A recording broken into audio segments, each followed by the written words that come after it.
আজই ডাউনলোড করুন আর এনজয় করুন আপনার পছন্দের শো। আমার বোনগুলো সংকল্প করেছে, এই সংকল্প আমি কিছুতেই নষ্ট হতে দেব না। তোমার বোনেদের রান্না করা ভোগ ঠাকুরকে নিবেদন করা হবে না। কেন, কি বলছো তুমি এসব? কেন যাবে না? ঠিকই বলছি আমি সোম।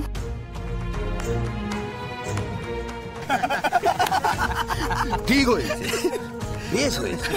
চার বোন নাকি রান্না করে দাদাকে ভোগ দেবে, দাদা আবার সেই ভোগ নিয়ে গ্রামবাসীকে বিতরণ করে। দেখ কেমন লাগে। ওদের সব ভোটাগুলো ওই রাস্তায় ঘোরাঘুরি করছে।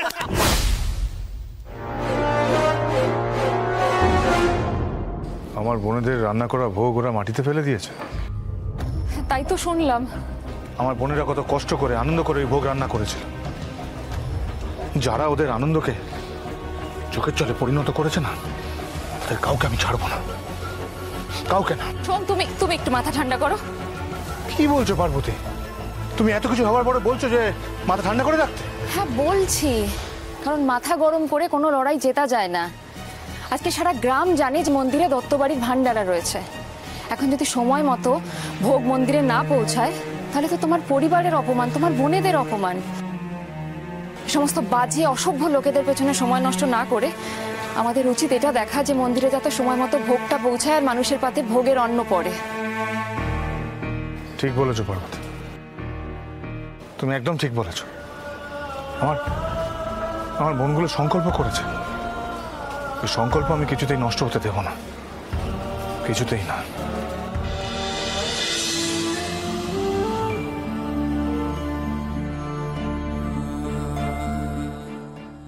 কাঁদিস না রানী, কাঁদিস না। কেঁদে কি হবে বল? জানিসই তো আমাদের কপালটা খারাপ। ও সেই সকাল বেলা থেকে রান্নাগুলো করছিল। আমার রান্না জোরে ছুঁড়ে ফেলে দিয়েছে বলে আমি কাঁদছি না রে। এটা তো ভোগের জন্য বানানো বল, দাদামণির মঙ্গল কামনা করে পুজোর জন্য করা।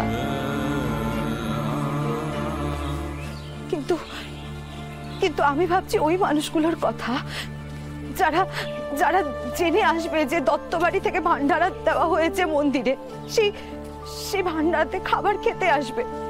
তাদের কি জবাব দেবো বলতো? কাউকে কোনো জবাব দিয়ে করতে হবে না।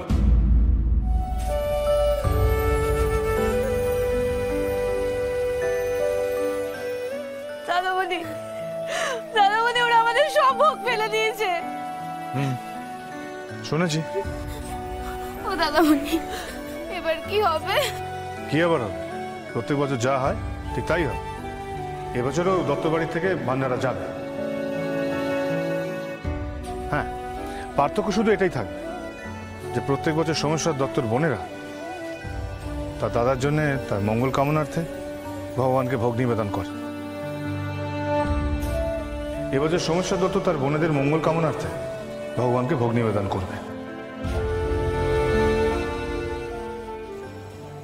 কিন্তু কিন্তু সোম, তুমি এখন ভোগ রান্না করবে, তারপর ঠাকুরকে ভোগ নিবেদন হবে? মানে পুজো শুরু হতে তো আর বেশি দেরি নেই। হ্যাঁ জানি পার্বতী, তাও এটা আমায় করতে হবে।